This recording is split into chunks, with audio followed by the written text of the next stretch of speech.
Welcome to Disaffected. I'm Joshua Slocum. This is the show where we talk about politics, culture, and relationships through a psychological lens. This is an audio-only episode. It is January 7th, 2025, and my guest today is Dr. Mark McDonald, who is a practicing family psychiatrist in Los Angeles, California. And we are going to be talking about narcissism, cluster B, and the relations between the sexes. Mark does a show called Informed Dissent. It is a podcast. You should all subscribe to it on your podcast players. I was listening to the last episode he did with his co-host, Dr. Jeff Barke, who is a family physician. I think it's episode 196, the last one of year 2024. And I was driving around during the holidays, and the two of them were talking about, the battle of the sexes and the feminization of society and the I hate using the word, but I think you'll forgive me, the marginalization of masculinity and male ways of encountering the world and interacting with the world. And we're going to touch on some of those things today because, Mark, when I was listening to that episode, I was talking out loud in my car to you and Jeff, just going, yes, yes, this thing. And I will admit, it was nice to hear. It was nice to hear somebody else say it. And I'm not that I'm the only one who says these things, but as you know, this is a topic that even bold men are often afraid to speak about. The feminization of society and the demonization of men and masculinity. Men are afraid to say these things for fear of just being called a misogynist. So to hear it from somebody else, and also to hear it from straight men, actually does me a lot of good, because while I talk about these things, it does sometimes feel a little bit lonely and a little bit like you put a target on your back, because it's not the mainstream thing to talk about. So welcome to the show. Thanks. I appreciate that. You are correct, Josh, about having a target placed on your back for speaking the truth regarding the masculine and the feminine in the war of the sexes today. The only reason why I'm doing it is because of something that I learned back in 2020 when I began speaking out against the lies being perpetrated on behalf of, for lack of a better word, the elites or the establishment with the whole coronavirus pandemic and lockdowns. Yep. And what I learned then is that, yes, speaking the truth does place a target on your back, but it also makes you more visible to people who are like-minded and who don't have the requisite courage to speak the truth. And it draws them to you. It also draws people who are speaking the truth, because then they know you, because you stand up, you take your head out of the trench.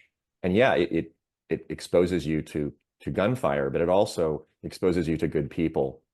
So Yes.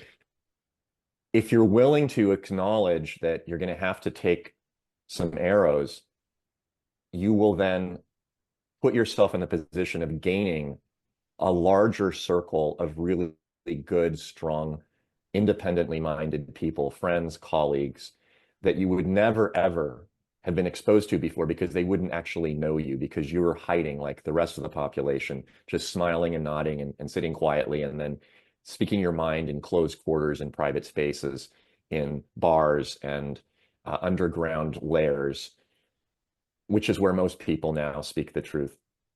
And so I do this because I want to encourage other people to come out of the closet, so to speak, of the lies that we've been living in now for at least the last 4 or 5 years on every level culturally.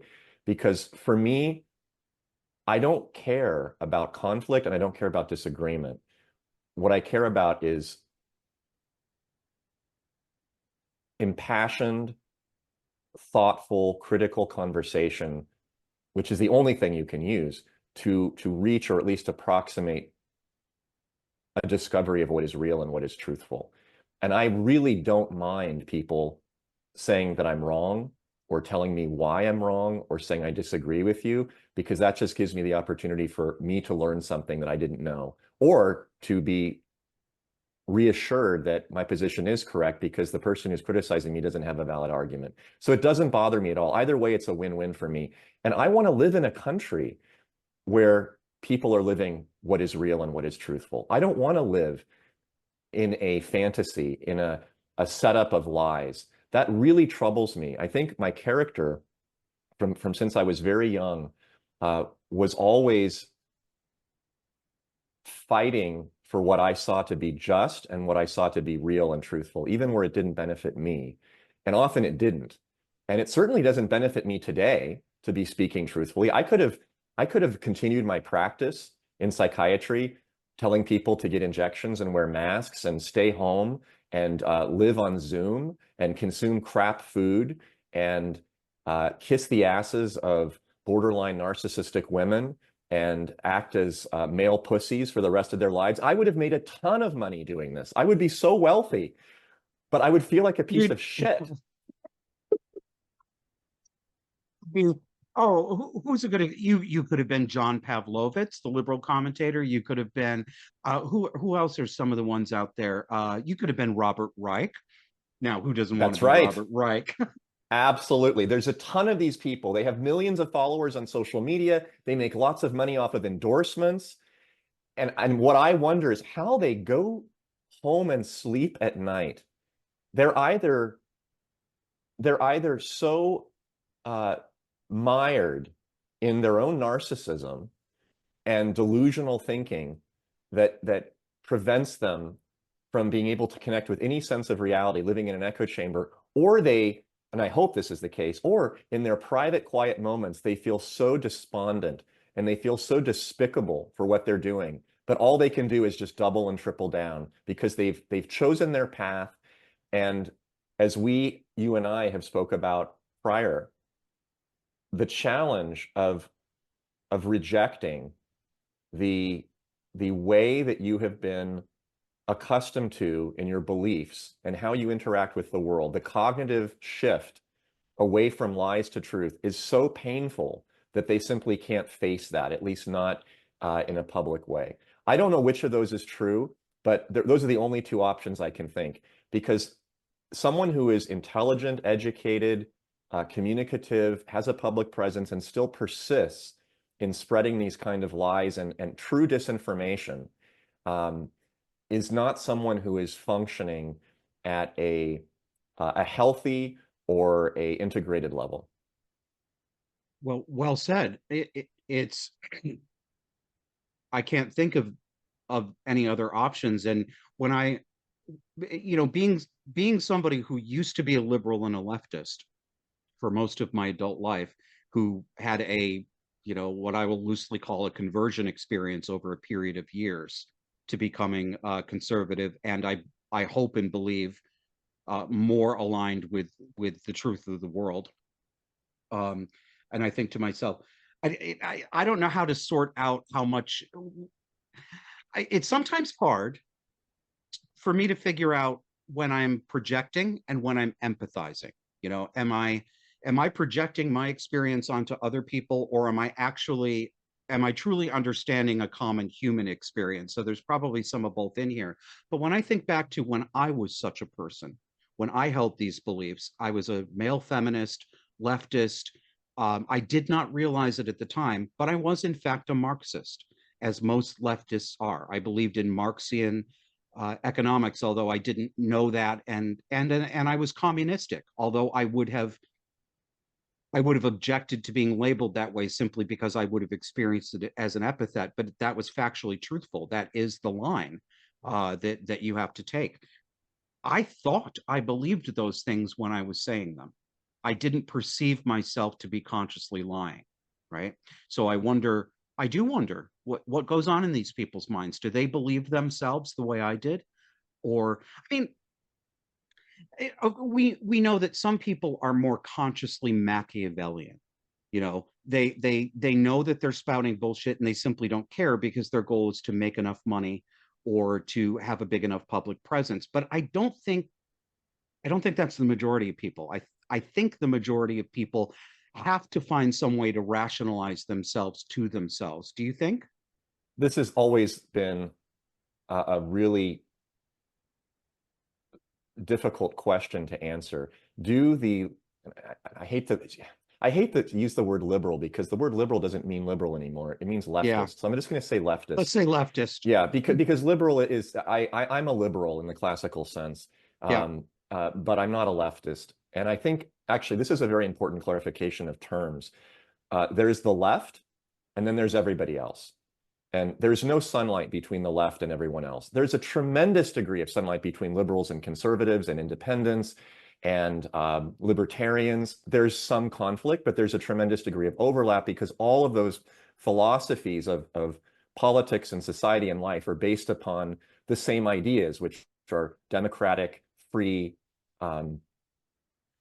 universal, the idea of human equality, not equality of outcome, but of human equality, and to a large degree that there is a moral code, whether you want to call it a God code or otherwise, that one must live by, that doesn't emerge from secular society. The left doesn't believe any of that. The left believes in only one thing, which is the accretion of power. And it's a narcissistic and immature philosophy. It is not one that is born of adult thinking. It is childlike, and it is cruel, sadistic, and only leads to suffering. There's nothing that the left has built.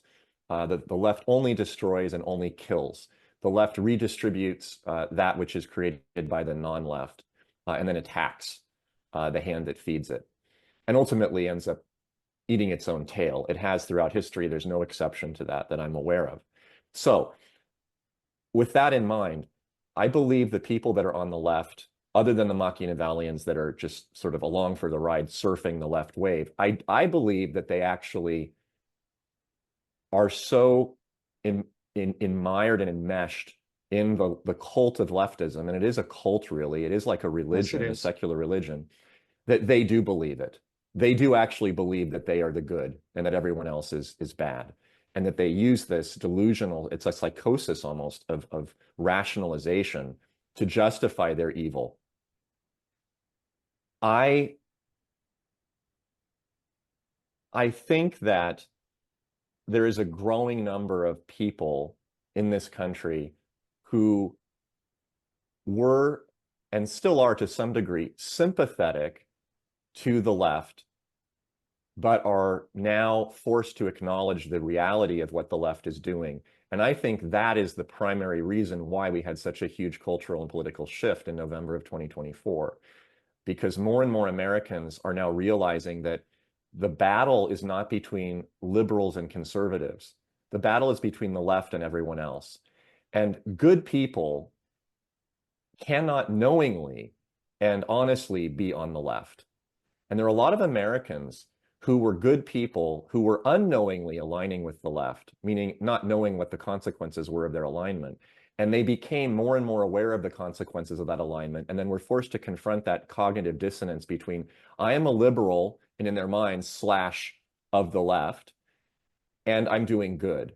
And then the reality was, I'm a liberal slash aligned with the left, and I am participating in the most destructive movement in the United States since the founding of the country, which is the destruction of the nation. And when I say the destruction of the nation, I mean on every level: economically, politically, culturally, biologically, medically, Yes.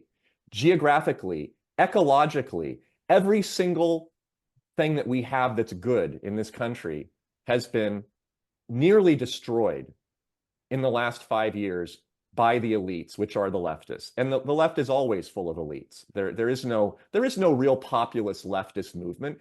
They always say that, but the people that move with the left and rise with the left are always the intellectuals, the rich, the wealthy, the powerful. There's no real leftist movement that comes from the poor and from the downtrodden. They are used by the elites, but it's not the poor that ever run. Who runs Cuba? Who runs Venezuela? Who runs North Korea? It's always the fat pigs sitting there stuffing themselves with the bonbons while the rest of the country eats dirt. That's what the left is. So, and I am so passionately opposed to elitism.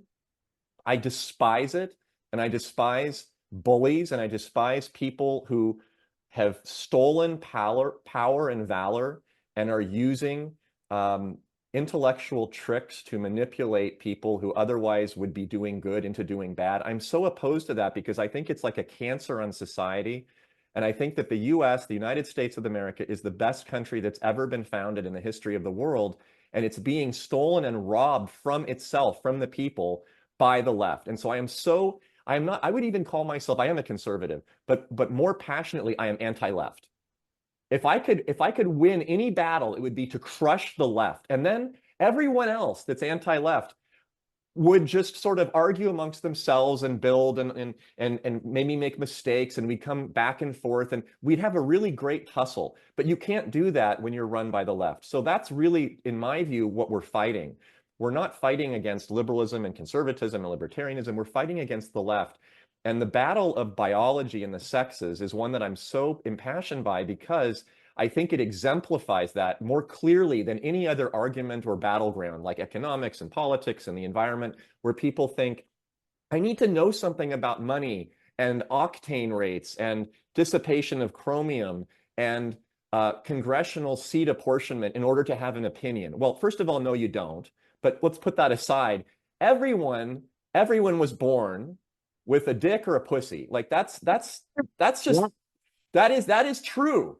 And we know that. We know that. And based on that, we can actually issue opinions on what men and women are. We can, and we should, and we must. Yes, we must. Amen, brother. Audience, do you see why Mark has a podcast? I mean, listen to this. This is, if you could bottle this passion and sell it to everybody, we'd be in a better position. I love it. This is, I want to cheer out loud the way I was when I was listening to your episode 196.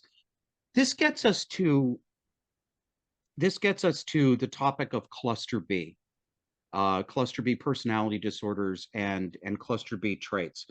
Now, of course, almost everybody listening to this is familiar with it, but I always like to do a little synopsis to reintroduce everybody to what we're talking about. So it's my belief, and it's the thesis behind this show, Disaffected, that cluster B personality disorders, the disorders that revolve around the concept of narcissism, that in my view, that is what binds all the cluster B traits together, is narcissism.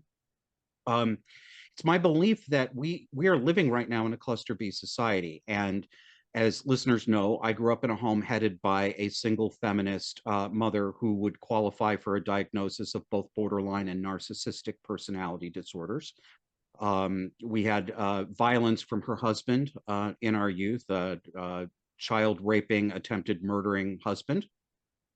So the typical white trash movie of the week, abusive childhood, and the effects on the three children, including me, were typical effects. And when I broke with my mother 8 years ago, had to put her out of my life, had to go through the court system and evict her from a home that I had purchased from her. That broke me open because it was the first time at 41 that I could no longer ignore the truth. I saw my mother fully without her mask, fully without the narcissist mask. I saw an exploitative, morally corrupt woman who did not love her children and did in fact enjoy hurting them and exploiting them. And I didn't think I could survive the emotional pain of that, because it had been my darkest fear that I couldn't even admit to myself that my mother was a bad person and that she did not love her children. And it turned out to be true. So that was a confrontation with reality that, unbeknownst to me at the time, caused a complete shift in my political thinking and the way I saw society. And I realized very quickly that that cluster B dominating faux victim pose, when actually the person who says that she's the victim is actually the perpetrator and the exploiter of other people, I said, that's the left. That's my political party. That's my friendship circle. That's the projects I've been engaged in. This is everywhere. And then it very quickly came together and I said, that's woke. That's what woke politics is. It's cluster B. So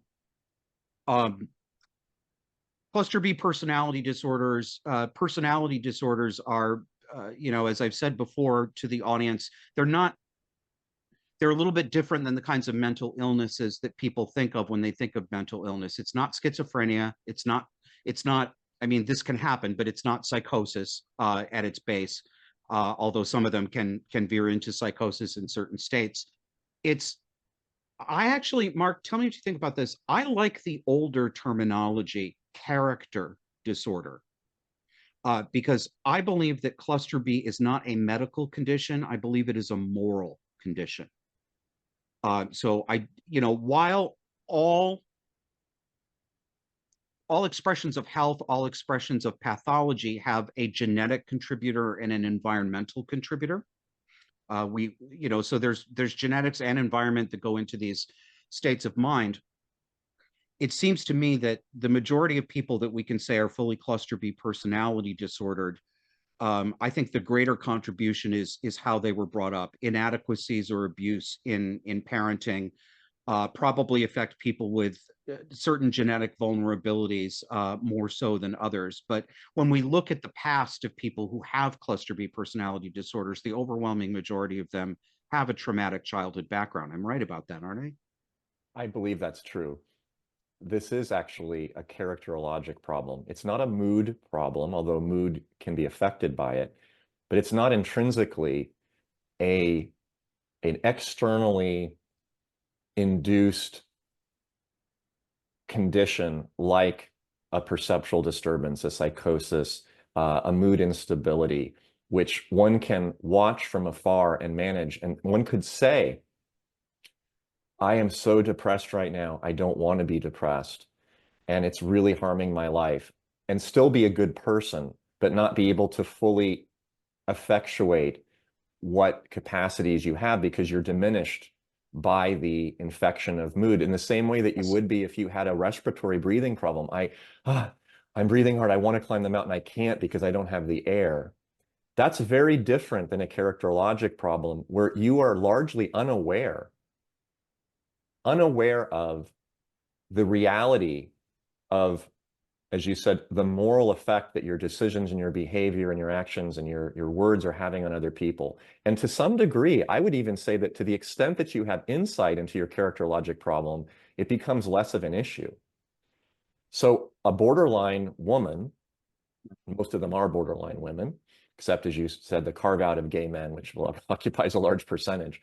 But borderline women, which are what we mostly see in out and about in society, that have, and there's a small number of them, that have a great insight into their borderline personality disorder, are largely able to contain it and to minimize the damage that it causes themselves and to other people. They're not completely free of it, but they're able to minimize it.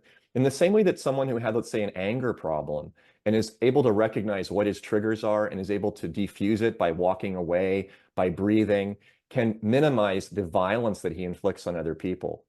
But what about somebody who has, let's say, a man who has a narcissistic personality disorder and is very aggressive and has no idea that what he's doing is physically harmful to other people because, you know, they all deserve it. They mouthed off at me. They need a knuckle sandwich. And he's punching people. He's hitting them. He's smacking around his wife. He's driving like a maniac, driving people off the road and then laughing about it because they deserved it. And I'm late. What the hell? They're driving half the speed they should. They should be ridden off the road. That's what you're getting at with the characterologic / moral problem. This is a moral issue. This is not a problem of just me suffering. This is me inflicting my lack of moral clarity through my characterologic disorder onto the rest of society and destroying everyone around me. Yes, this is good. It might be a good time to introduce the concepts of ego syntonic and ego dystonic. And given that you are a psychiatrist, if I get anything wrong here, please correct me right away. Of course. I'd rather be corrected and I'd rather have the audience get the good information. But I think one of the salient distinctions between the so-called normal mental illnesses or classic mental illnesses like major depression, schizophrenia, manic depression, bipolar, and let's put a marker in bipolar because I want to talk to you a little bit about distinguishing between bipolar / manic depression and borderline personality disorder because they're almost entirely confused at this point. Yes. Is that there are concepts called ego syntonic and ego dystonic. A state of being or an emotion that is ego syntonic is one that a person experiences as normal, natural, and not a problem or pathology in them. Something that is ego dystonic, they experience as foreign, alien, destructive, and a condition that they want to get rid of. So people often describe, I have sometimes bouts of major depression. And it can feel like a dark cloud that comes over me and submerges the majority of my personality and my interests. I know that I'm hurting. I know that I'm not in a normal frame of mind, that I'm not making rational decisions, and that my despair and hopelessness is vastly exaggerated to the reality of the world. But I cannot, in the moment, stop feeling that it's true, even though my mind knows it's true. This is ego dystonic to the sufferer, right? Ego syntonic, a lot of these people with cluster B person, I would say almost all of them, except those that you talked about who have insight, they experience this as ego syntonic. They actually don't believe or know that there's anything wrong with them or the way they're emotionally processing the world. They think the problem is external to them, never internal. And I think if that's right, that this is mostly ego syntonic or the personality disordered, that goes some way to explaining why it's so hard and often impossible to treat these conditions. Because a person who doesn't believe there's anything wrong with him isn't going to make any changes. What do you say to that? This is the reason why many therapists don't want to be bothered with trying to treat people with characterologic disorders, because to some degree, they are untreatable with a few exceptions. And the reason why they're untreatable, generally speaking, is that there's no conscious suffering that is understood to be the accountability of the patient by the patient. There is suffering, but the suffering is always offloaded onto others as the cause. In other words, victim. So if there is a characterologic disturbance in a patient who comes in, he may say he's suffering, but he will say, the reason why I'm suffering is that everybody else is screwing me over. Right. And there's no way that you can solve a problem that is being caused by a party who's not in the room. Yeah. I had a patient who had a borderline personality disorder and came in, and I felt very sympathetic to her at first because she was very charming. She was very attractive. I saw her 4 times a week in analysis, and very seductive, which is also very common Oh, with yes. borderline women. Very, Highly very seductive. common. Yep. They boost your ego. They tell you how wonderful you are. You're the only person who understands me. They're often very, very hot. You know, This woman was very, very hot. Yep. I still remember her clearly because of the emotional tractor beam that she launched in my direction the moment she came in the door. And I felt immediately very sympathetic to her condition, having been objectified, mistreated, cruelly used and thrown away, not just by 1, 2, or 3, but by every single boss she had had. Or every all boss? Male. Every boss, which was always a man, in the last 10 to 15 years. And what a horrible, horrible series of unfortunate events that befell her, landing underneath these pigs that just took advantage of her and refused to acknowledge her contributions to the company and just saw her as a piece of meat to be eaten and discarded. How horrible and awful. Poor thing. Until I raised the question, and I just raised it as a question of exploration from the point of view of the therapist to the patient, because of a few things that I was starting to notice about her story that just didn't seem to pan out. I asked her the question, have you ever considered that there might be something that you're doing to encourage this sort of treatment and behavior that you experienced under all of these bosses? Well, the moment I said that, her whole demeanor changed. The sweet, kind, loving, appreciative woman who could only receive assistance from me, the expert analyst and therapist who understood her like no other, that demeanor changed. And immediately I could see it in her body, her face, her tone of voice. I became the embodiment of all of those men that had been abusing her and using her over the past 15 years. I became You, the next how boss. did she react to you? Do you remember enough about that? I remember her face clenching. I remember her body stiffening. I remember her tone becoming scowling and accusatory. And she made intimations that I was trying to seduce her as a doctor and take advantage of her as a patient. Oh, And then, the and then she reversal. fired me within a couple of weeks because she said she felt uncomfortable about the re-victimization that she was experiencing and the trauma that I was placing on her by rejecting the obvious guilt of the patriarchy to which I apparently had belonged all along and had simply hidden from her, but had now exposed my true intentions, which was to abuse her like everyone else. And she ran and ran and ran, and I never saw her again because she could not even confront the possibility that she, in fact, was the seducer and that she, in fact, was inciting behavior that she could then use to explain why she was suffering so much from lack of achievement Yes. professionally. Listeners, do you listen to what Mark just said, that entire story? What does that sound like to you? Does that sound like feminism? Does it sound like woke leftism? Because that's what it is. That's what it is. Um, I say that to a close approximation, feminism itself can simply be described as a florid expression of borderline personality disorder. Um, and and I want to point out too, we're going to take a break in a minute and come back, but I want to point out one of the key, I think the fundamental feature of a cluster B mind and a cluster B way of operating in the world is the reversal of the truth. The 180-degree reversal of the truth. Black is white, good is bad, sexy is ugly, ugly is beautiful, victim is perpetrator, perpetrator is victim.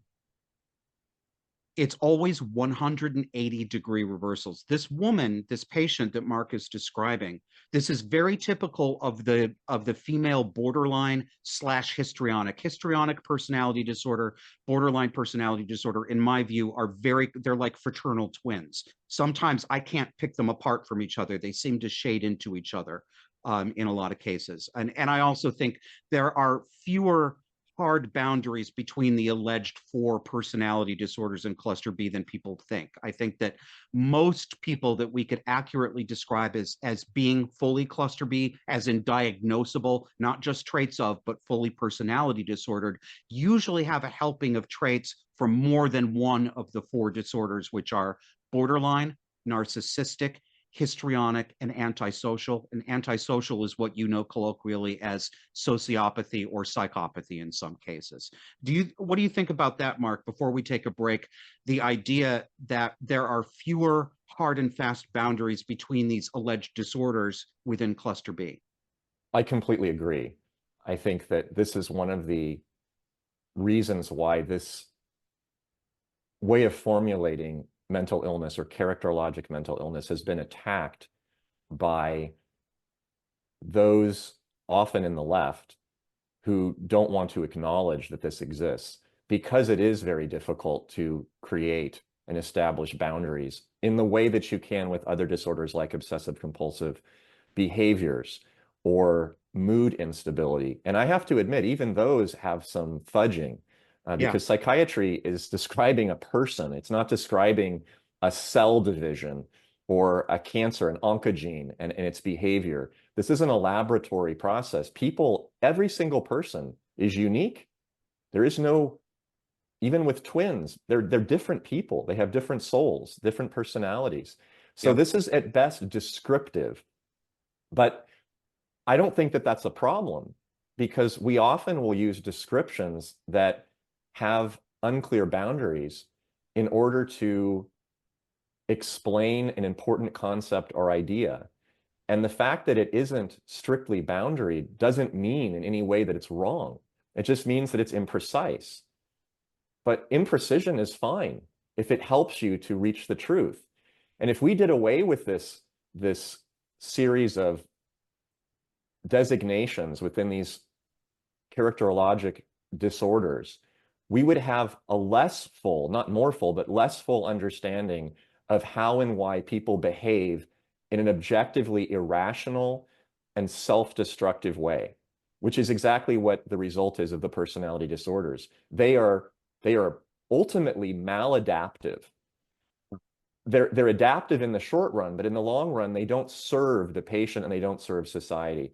So I don't think that we need to have hard boundaries, and I think it's honest and fair, and to adopt a term from the left, more inclusive, to to actually honestly express our lack of precision, which then reinforces the truth of the statement, because these patients are unique and because these are not external inductions of pathologic cellular processes. The fact that they are actually driven by, as you said, a combination of environment, genetics, situation, they will present uniquely. Each single person will present uniquely. And yet, there are patterns that develop, because even though we can't boundarize it explicitly, once you have experienced and known that you have experienced an attack by a borderline individual, you will have a sniff of that for the rest of your life, and you will be able to smell it when it happens again. That is true for everyone, and that is meaningful. Yes. Yes. Audience, please listen to Mark and take what he says very, very seriously. It could save your life. As dramatic as that sounds, this could actually save your life. It could save your money. It could save your mortgage. It could save you from a horrendous marriage that will only bring you misery.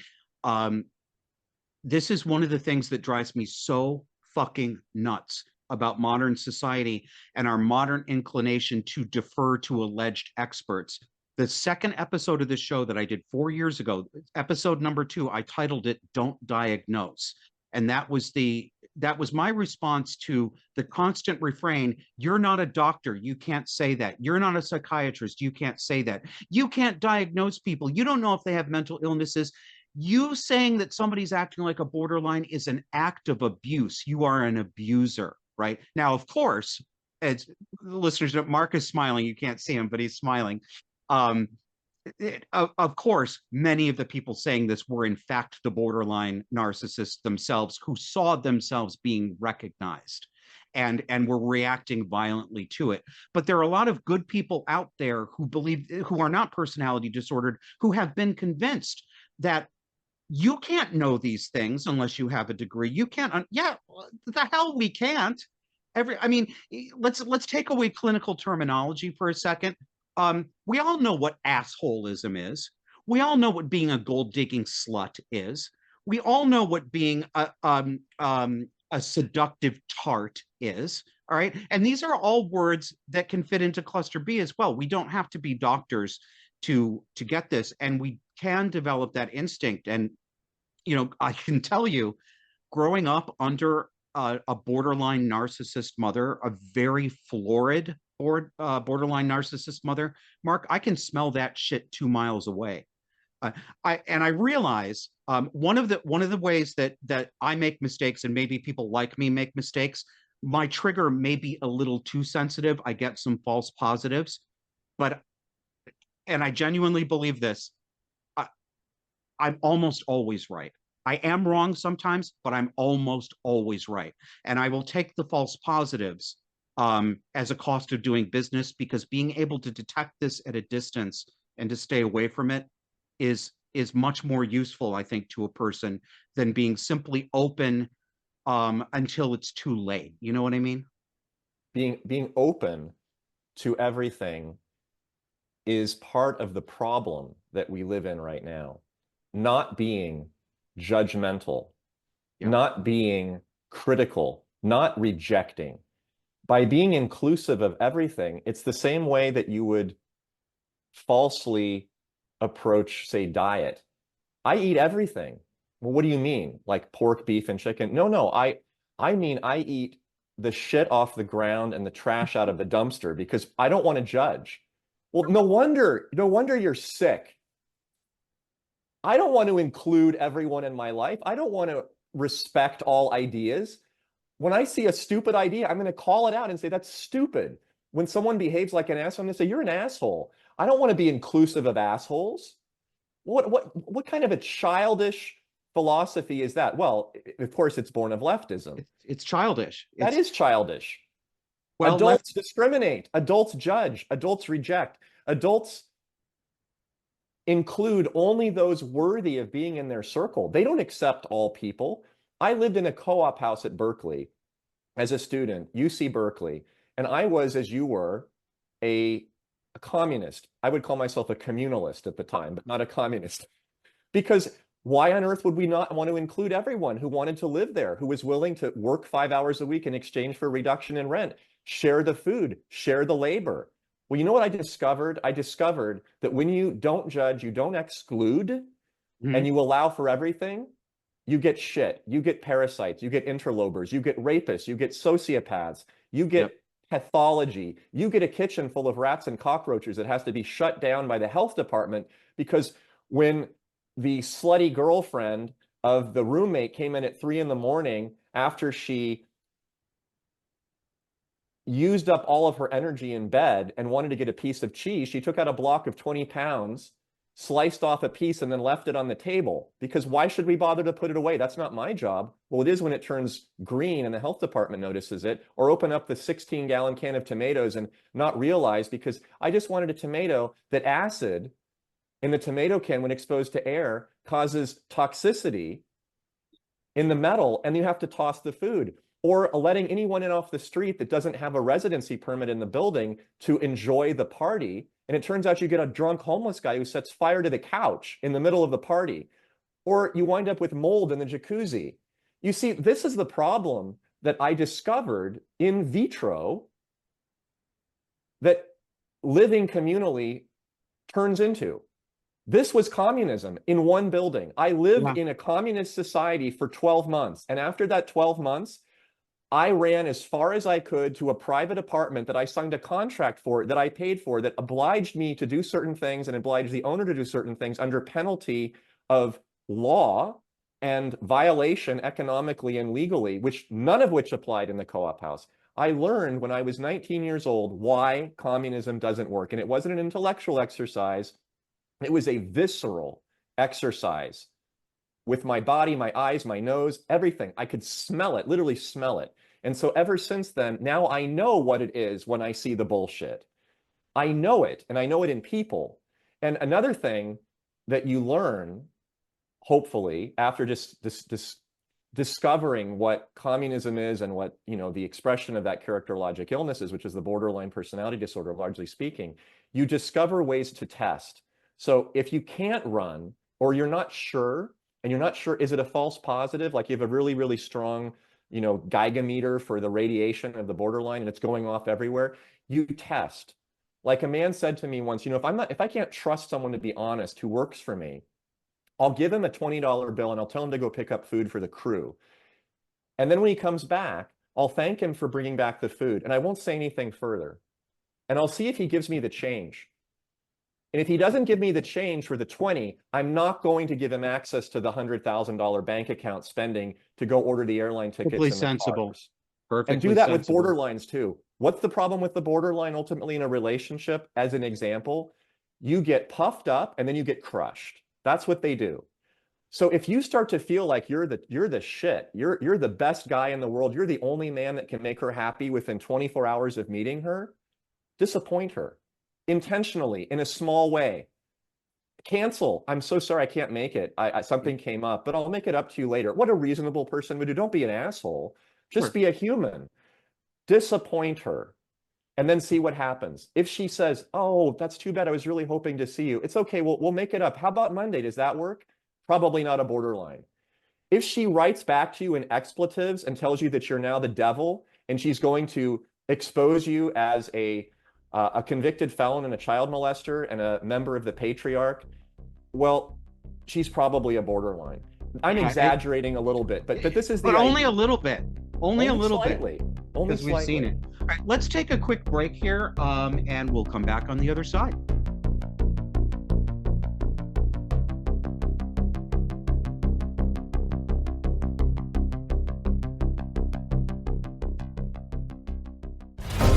Do you get something from Disaffected you don't find anywhere else? Well, you can help produce the show. Supporting members get access to our private Discord chat server, meetups, and audio episode recording sessions with guests. Sign up at disaffectedpod.substack.com or at subscribestar.com/disaffected. Welcome back. Mark, I'd like to talk about personality disorder prevalence in society and personality disorder traits and behaviors. You and I've been on your show before, and we've talked in other venues. So some of this will be a retread for us, but it'll be good for the listeners. It's my belief that fully diagnosable cluster B personality disorders are occurring at a higher percentage rate in our society than we have certainly seen in living memory. So if you go into the DSM, the Diagnostic and Statistical Manual, you'll find alleged prevalence rates for these disorders. And I haven't consulted recently, but I think they'll say something like maybe 1% of the population has antisocial personality or sociopathy. That between 1.5% and 2.6% have borderline personality disorder. And I think that is woefully undercounting. So on the topic specifically of fully diagnosable cluster B personality disorders, I would estimate that at least 10% of the population right now has such a disorder. And actually my own therapist, who's an old school 70-year-old conservative, he is a tough guy. He's not, you don't go to cry on his shoulder. He's exactly what he's the first actually masculine influence in my life that helped me see the world the way it is. All the therapy I'd done before I found this guy was me wasting my time and wasting the therapist's time. But even he said he thought my estimate was a little too low. And I'm usually the one who gets considered hyperbolic and exaggerated. So what do you, when you look out, and it's just an estimate based on experience, but what would you say? I would say specifically and precisely that it's probably closer to 20% in urban America and probably in the single digits in rural America. Okay. And I think this is an important point that underlies the causation of the personality disorder, which is that it's not genetic largely, it is mostly environmental and developmental. And what is the greatest distinguishing trait between rural and urban America? It is the relative dependence or independence of the individual and the family unit vis-a-vis government. And I believe that when you induce and reinforce a fantasy within an individual household or community, or let's just say a city, that one can and should rely on a higher power, not God, but the government, and that one can do no wrong, especially if one sees oneself as a victim, as opposed to someone who's independent, that will perpetuate and exacerbate the presence of characterologic disorders. And if you add in a secondary criterion or cause, one that you touched on earlier, which has to do with ego-syntonic or ego-dystonic, characterologic disorders being, of course, definitionally ego-syntonic, meaning one doesn't notice that one is messed up and suffering. Think about how prevalent, particularly in urban America, the disconnect has become between people involving themselves in face-to-face interactions that give you immediate, in-the-moment feedback on what you're doing and causing to other people, which reinforces reality. We don't have that anymore. We have a complete and utter lack of interaction among even strangers, much less people that you would normally see day in and day out. Everything from how you order your coffee to whether you get in a car. We used to have drivers, now we have driverless cars. We used to order at a counter, and if you were an asshole at the counter ordering your coffee, you would hear it from the barista. Now, you can order at a little kiosk, not even look at the person who's making the drink, and pick it up from a window where you don't even have to see the hand that laid it there on the counter.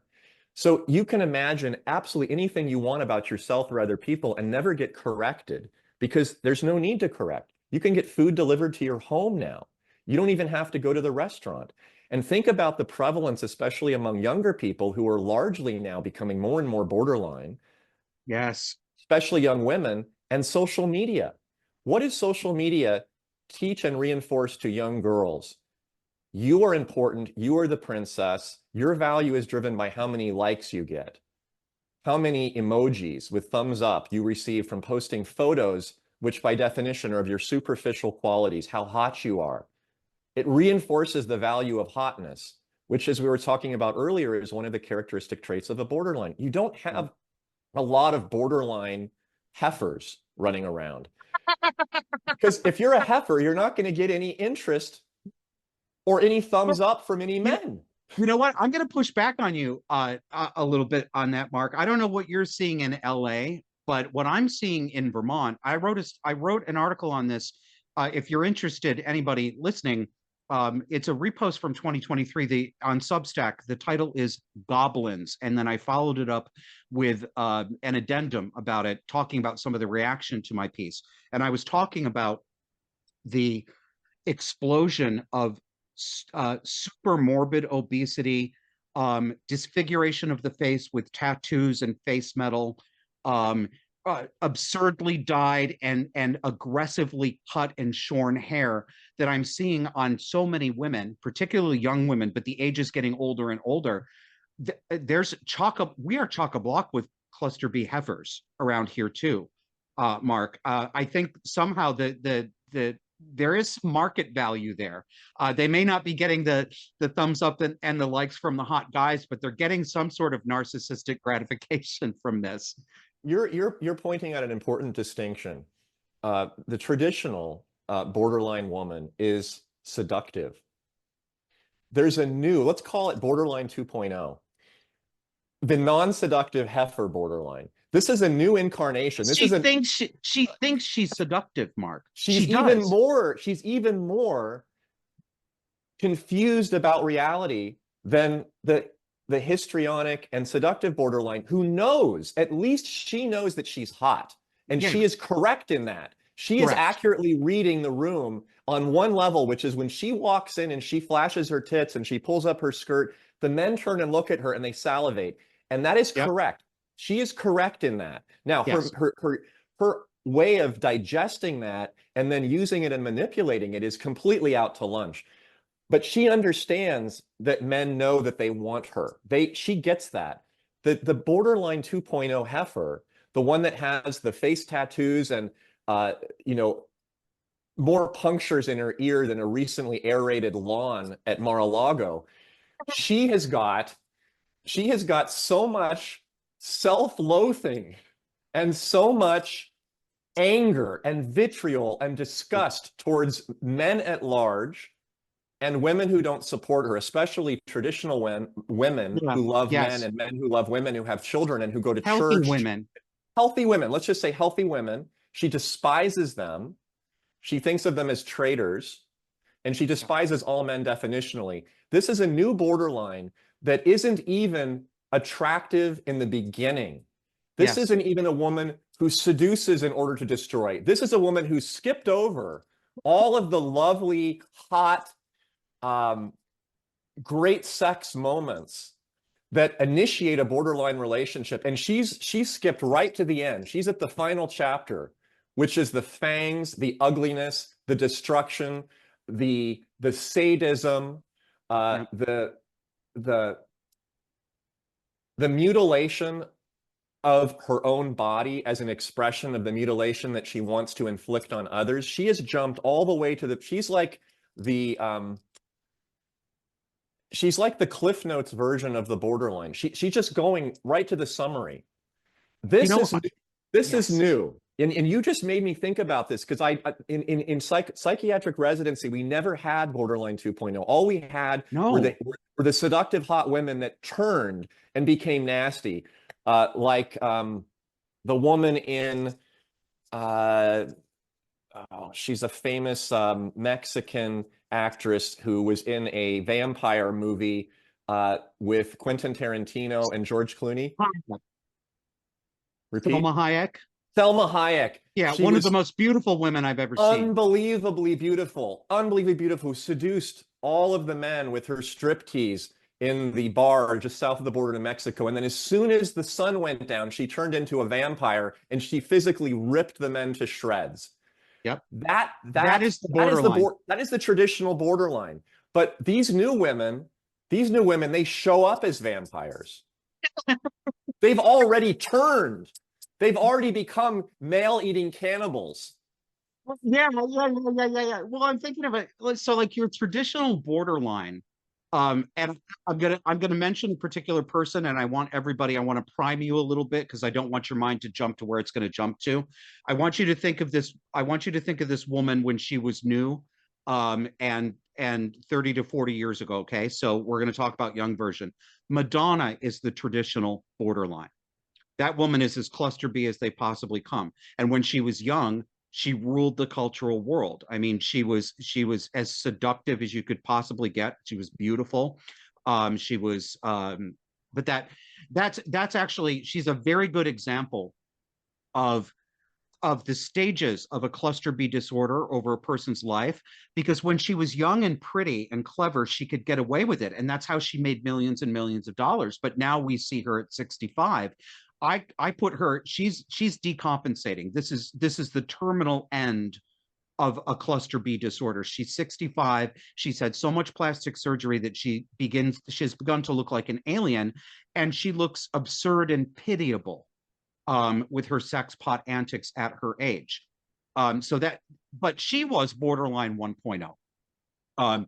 This whole 2.0 thing is something else entirely. Let's disaggregate for the audience the difference between borderline personality disorder and bipolar disorder. And I got to tell you, I hate the new designation bipolar because it's part of the euphemism treadmill. I wish we'd go back to calling it manic depression. Whenever Much more clear and understandable. Audience, whenever you hear bipolar, I want you to think manic depression. Think of the old term. It's much clearer, as Mark just said. This is borderline and bipolar are not the same condition at all. This is a category error. It's not just that you diagnosed the wrong illness, you diagnosed it in an entirely wrong bucket of illnesses. It is so thoroughly confused that I don't believe any claim of a bipolar diagnosis until I see actual evidence of it, because I know what bipolar looks like, even as a layman. Almost every alleged case of bipolar that comes across my attention is actually a case of borderline personality disorder. And this is a good place, check me if I get this wrong, Mark, but the heuristic that I use is one of the reasons they get confused is they share some alleged surface similarities, the volatility of mood. So a manic depressive can go from utter suicidal despair to grandiose elation and manic spending, manic creativity. They can swing so wildly, way past the swing of a normal person. However, the manic depressive's cycle tends to go in weeks or months from one state to another. So if you were to look at a sine wave, you'd see a gentle wave that would crest up and then gradually come back down. But if you were to look at the sine wave for the borderline, it would be spikes like this, because their moods change in minutes, days, or hours. And I've seen this in my mother. That's where I learned this the most. My mother could quite literally go from suicidal despair, sitting on the floor, bawling, screaming and bawling. Why am I here? I have nothing to live for. Maybe I should just go. To a couple hours later, laughing her head off and having the grandest time, and then to explosive anger. And this would all happen in the course of one afternoon. That's not manic depression. Do I have that right, Mark? You're completely right. There is a misunderstanding of nomenclature and substance in the way that people use the term bipolar and borderline. You hear it all the time. Oh my God, I was feeling so bipolar today. I was on a high when I heard from my boyfriend that we were going to dinner. And then the car broke down and we didn't make it. And we had to go to, oh my God, McDonald's. Oh, and I smacked him to high heaven. I was just so bipolar. No, no, you're a little brat, borderline bitch is what you are. Yep. I had one in my office, 16, 14-year-old girl. No, 16, because she was about to apply to college. She came in with her parents, lovely parents, completely spoiled princess, little brat of a girl, insisted she was bipolar and wanted medication, as well as, of course, I'm so ADHD. Well, she's so ADHD and so bipolar, as she said when she came to the office. It was clear from the moment she walked in that she was actually characterologically disordered. And she was abusing her parents. She was manipulating her femaleness to emancipate herself financially and legally from her father by inducing violence perpetrated by him towards her and then calling the police. She was dismissive, rude, and contemptuous of her mother, who tried to support her as any good mother would, but wouldn't set boundaries with her, and ultimately dismissed everything I had to say in the office with a roll of her eyes towards her mother when her mother asked her to listen to the doctor by turning to her and saying, "Girl, please." And at that moment, I realized she doesn't have bipolar. She is a borderline teenager who is budding into a Madonna, as you said. She was beautiful. She was sexual. She was seductive, but she was completely and fundamentally broken in terms of her ability to tolerate criticism, distress, suffering, or even basic obligations of a girl to get dressed, to bathe herself, to do her homework, to watch her brother when her parents went out, because everything that she desired and wanted in an infantile way revolved around her and her rights, not her obligations. And that type of person is what we're seeing in the borderline world. She's borderline 1.0. She hasn't mutilated herself. She's still attractive. So the misunderstanding that people have between bipolar and borderline is fundamental. As you said, it's a category error, because Well, the borderlines are up and down all the time, whereas the bipolar people rise and crest in a very slow fashion over weeks to months, and mostly, and this is a very important point, mostly reside in a depressive state. Borderline personality disordered people, women, let's just say, because it's mostly women, they are not largely depressed. They are labile. They are unstable. They are not depressed.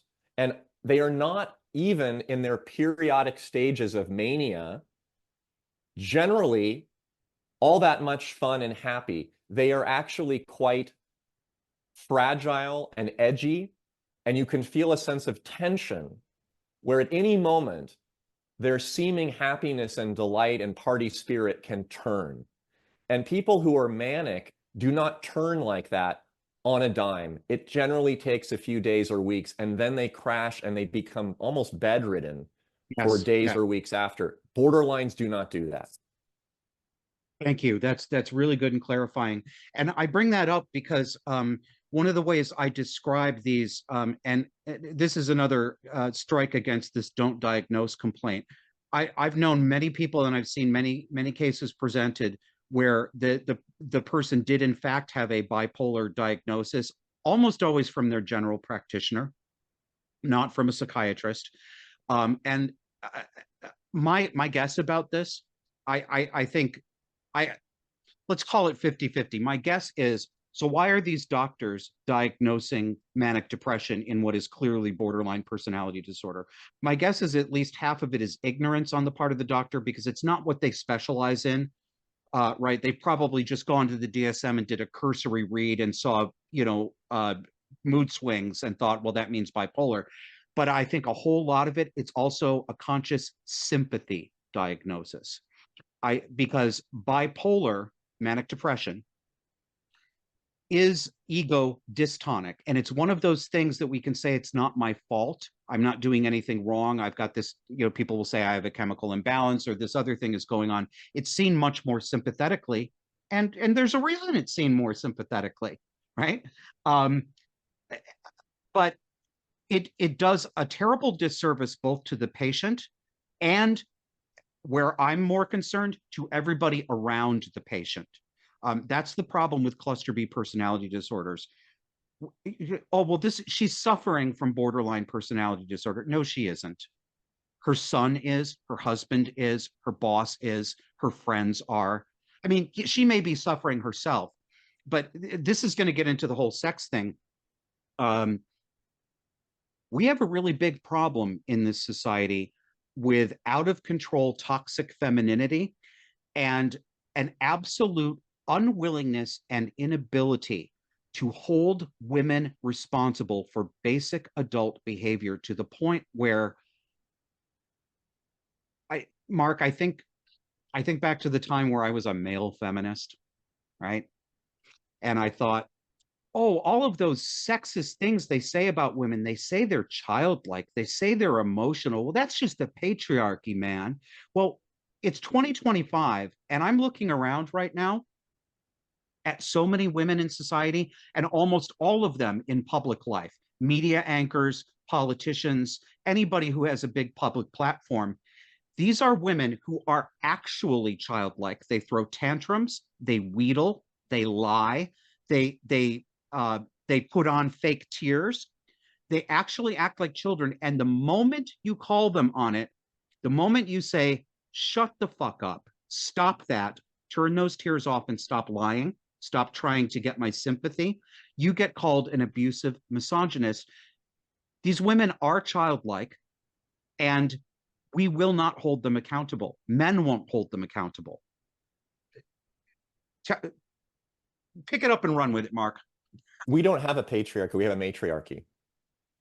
And there is no example in history of a matriarchal society that has survived. It can't, because society must be managed by leaders, and leadership is a masculine trait. That doesn't mean that women can't lead or that women can't have that trait, but it is not an intrinsically feminine quality. It is an excisive, penetrating, assertive, aggressive, in some cases, non-empathic, judgmental, pragmatic, sacrificial, algorithmic way of managing large-scale decisions. It focuses on the betterment of the group rather than the sympathies toward the individual. The feminine is the inverse of that. It is the sacrifice of the group for the protection of the one, of the child, giving everything to survive, to keep the lineage going. It is argumenting and argumentating using personal anecdotes rather than data. As an example, and all men who are honest will acknowledge this, when they're having a debate with a woman and they make an argument that is data-driven, that describes summaries and generalities, such as an obvious, absurd example, men are taller than women, argument by man, response by woman.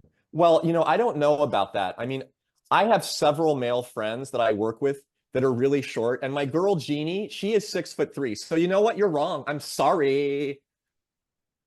You are so right. You are so right. I'm getting so animated about this because it's the bane of my fucking existence online, Mark. I hate the not all complaint, and the not all complaint is everywhere all the time. It's a totally feminized response to a rational statement about observable reality. Let me not project. Let me not generalize too much. There's a real antipathy toward generalizing and the recognition of the accuracy of stereotyped behaviors by category. These things are real. They're real in the real world. But if you say them, I mean, you introduced your example by saying an absurd example, but Mark, I've heard that. I've heard that conversation that you just used as sort of a reductio ad absurdum. I've heard it. That's how ridiculous it's gotten. Not all this. Well, not everybody's like that. Well, I didn't say everybody was like that, you know. But it's everywhere. And what has happened we're so out of balance with the feminine and the masculine. We are dominated right now by the feminine.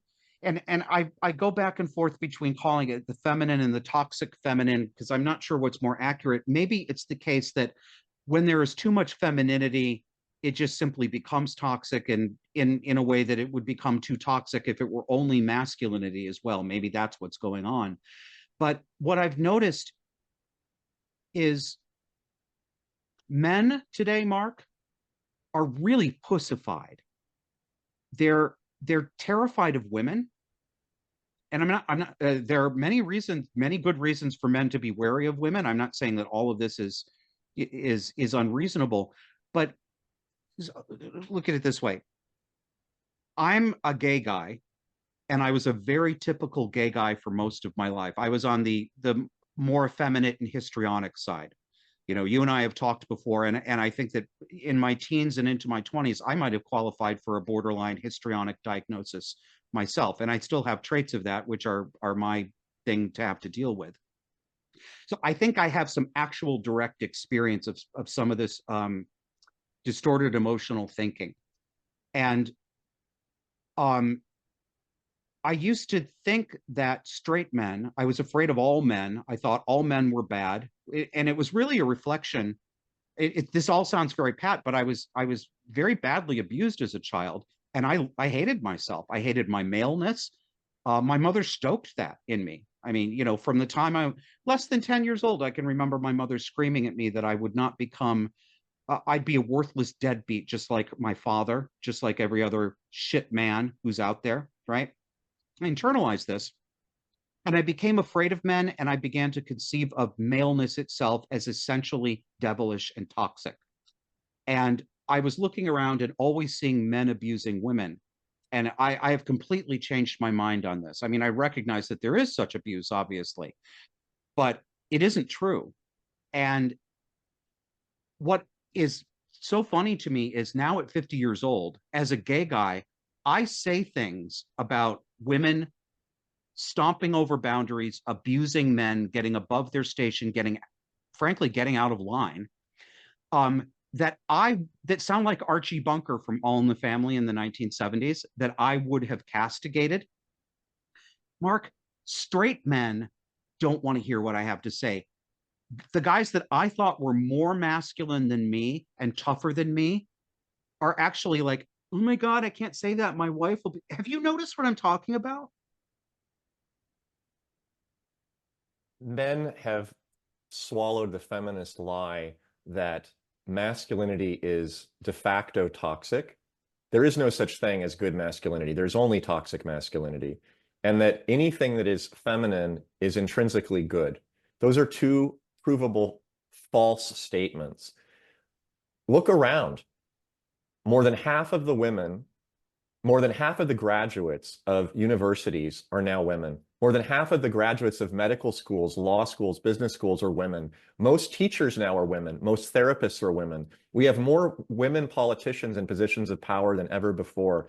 We have more corporate CEOs that are now women. We have women now in large numbers in the police force, in the fire force. We have them in the military. They're everywhere. We've never seen a society, a contemporary society that has as many women in positions of influence and power as before. And where are we going?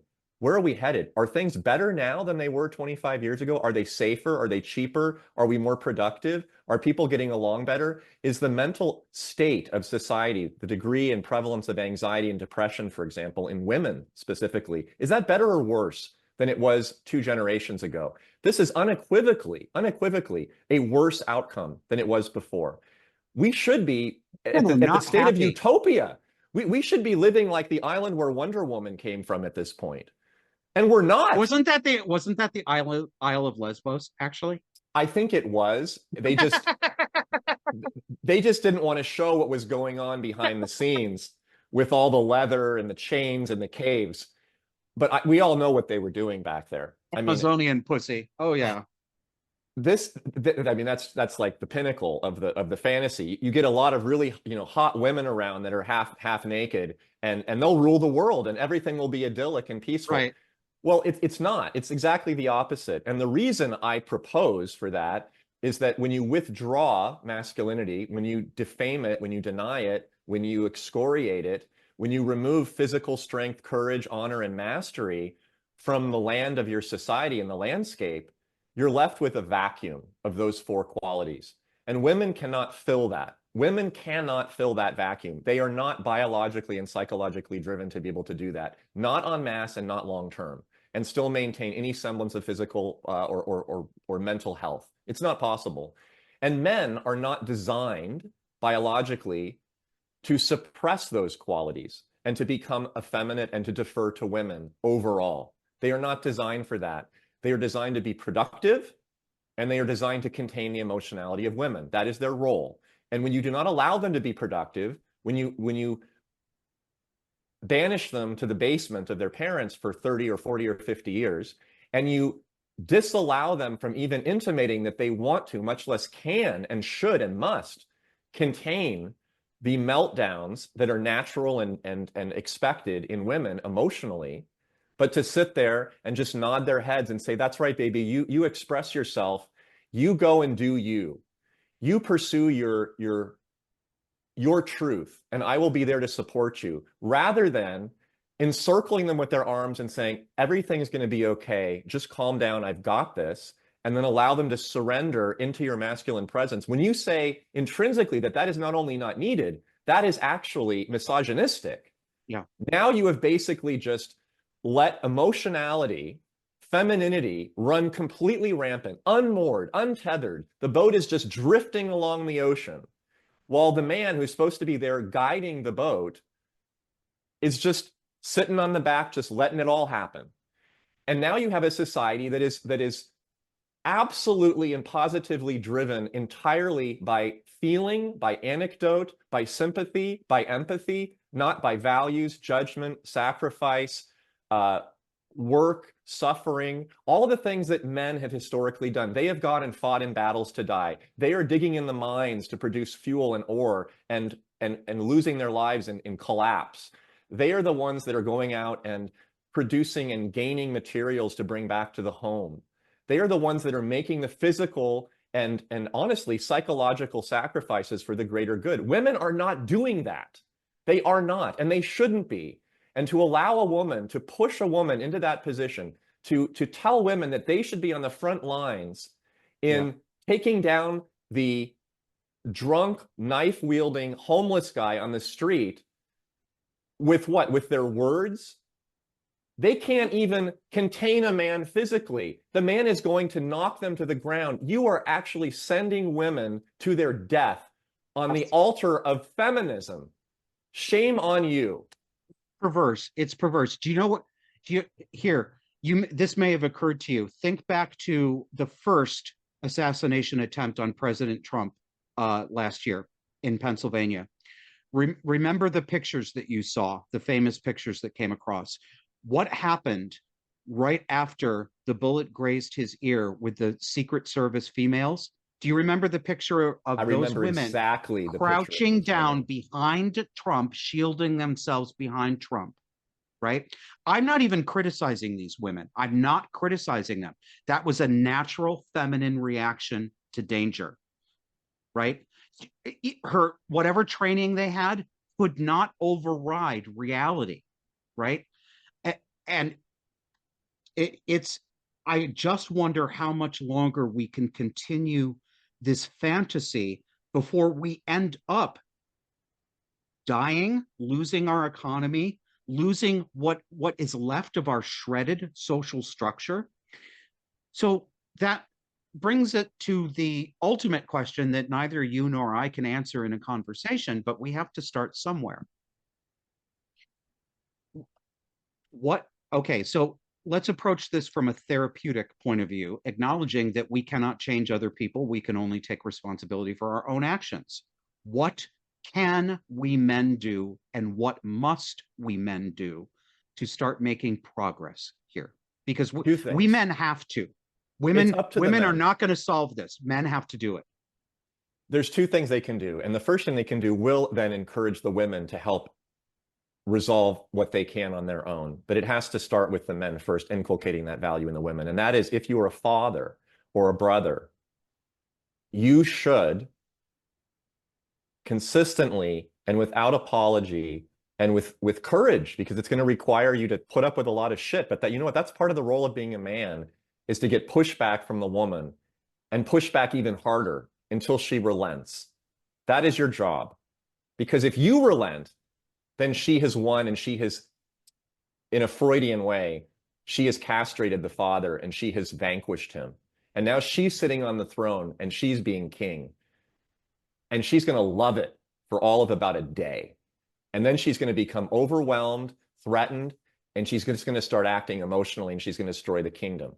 So you, as the father, the brother, the father figure, whatever you are in the relationship you are with that girl, with that woman in your life, you must be the daddy. The way that we've been saying after the election, daddy's back. Trump is back in office. There is now a daddy for the country. And the daddy's coming back and saying, you know what? Party's over. Clean up your room, pull up your pants, get your homework done, go to bed, shut your mouth. And you know what? The kids are going to scream and yell, this is unfair, this is terrible. Mommy never told me, let me do that. It's just terrible. But then they're going to go to sleep in a state of calm and bliss to know that daddy is there, that they've never experienced before. And that's why America's getting back on track right now, because we have a daddy finally. We don't have a feminized man who's pretending to be daddy, but who's actually just an absent father, which is what we've had for the last 4 years. So on a personal level, you have to do that. You have to show women that they need you and allow them to then surrender into their femininity under the protective umbrella of your masculinity. That's the role of a father to his daughter. It's not to allow his daughter to run wild. It's to set boundaries and limits and push back against her so that she knows that you're there. The reason why women act out initially is not because they want to destroy the man. It's because they want to test him to make sure that there's really a sack of balls in there. Yeah. And that they can then relax knowing that the perimeter is protected. That's why they're always testing the perimeter defenses. Now, ultimately, it can become characterologically disordered, but that's what they do initially. And that's what we have to bring back into our one-on-one relationships with women, so that they no longer have to go off the deep end and turn against men and become the man. Why do they have to become the man? Because you're not there. Women only become the man if there's no man there that they can lean against. That's where men have failed. And that's the one thing that they really need to start doing again, to start to rectify this problem, and then allow the women to feel safe enough to, within their own group, to stand up to the sick pathologic feminism and extinguish it, because they can say, honestly, we don't need feminism anymore because we now have men again. It really well put, really well put. And I want to say something to the men who are listening to this, who may have some similarities with the difficulties that I have had relating to women in distorted ways. I talk to I talk to a lot of people online. I have this, virtual consultation that I do. I run a Discord for members of the show where these, men and women talking lots of. There are a lot of women out there who recognize this. I mean, what I didn't realize until I became a conservative was how aligned with reality conservative women are in general. Many of them are going to listen to this and say, "Yep, this is exactly right. This is why I can't stand being around leftist women, et cetera, et cetera." But I talk to a lot of men who are broken. They have had a lifetime of being shit on, not appreciated, told that their efforts were toxic, and they're done with it. They've checked out. They're done. They're bitter. They don't want anything to do with women. They don't want anything to do with much of anybody. And I understand it, because I've been in that spot at various times of my life in my own way. But a lot of these men will say, because I've said what you've said, I've said we have to tell women no a lot, pretty much constantly for years now, until this shit stops. And we are going to be called misogynists. Some of us are going to have false rape accusations and false beating accusations leveled against us. Some of us are going to have our reputation smeared again and again. It's happened to me. I haven't been accused of rape, but I know gay men who have been by borderline women, college students. I know gay men. I know gay male therapists who will no longer take on female clients because they have a legitimate reason to fear being in a closed room without an observer because they have been subject to disciplinary complaints that are absurd, right? No, he got sexual with me. No, he didn't. Look at him. Come on. Um, but the men will say, yeah, but if I say that, my wife will scream at me, or I will be called this, or I will be called that. Again, I understand it because I've said those things myself. Um, and it's not fun, it's not easy. And one of my flaws that I have not been as successful at improving is I still care too much what women think about me. I am still fighting a battle with my mother in some ways because I'm permanently damaged.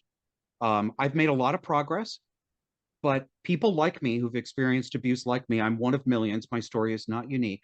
There is some long-term, very deep damage that comes from that distorted childhood upbringing. I am still too invested in pleasing women, and I'm overreactive online when a woman comments on my blog and pulls some of this passive aggressive stuff or the scolding thing or the accusation. Whereas a man who didn't have my experience might react at an emotional level 2, I will react at emotion level 8. I get really angry really quickly. I've And I seen the comments and your responses. Passive aggressive comment from woman A, blah, blah, blah, blah, blah, blah, blah. Response by Josh, go fuck yourself. yes. Um, it's I find it really, this is one of the hardest challenges for me. It's really, really hard to root out for me. Um, what do we say to those men? What do we say to men who say, yeah, I can't do that because this thing is going to happen to me? They're I going to say yell at two me. things. I say, so what? And then I say, what would you do as a father if you had a toddler who acted this way? Because you have to think of it as a childish and childlike reaction that's coming out of this adult woman. This adult woman who in that moment is a child inhabiting a woman's body. Now, of course, this already sounds misogynistic, but I'm saying it with love because this is a primitive, childlike, and yet necessary way that women have evolved to behave in order to ensure their own success and their own survival. In other words, think of all of this bad behavior. Now, not some of it is actually nasty and sadistic, but let's put that aside. But let's look at it from a positive point of view, because a lot of it isn't intrinsically intentionally destructive. Think about it as a test of your ability to own your masculinity, not as a attack and a criticism of you as a person that you need to apologize for. Your role as a man is not to pacify a woman. It's not to placate her, and it's not to please her. It is to contain her. Your role as a parent is not to please or placate or effect the love from your child. Your role is to safely contain your child and to ensure that that child does good and ultimately respects you. That is your role as a parent.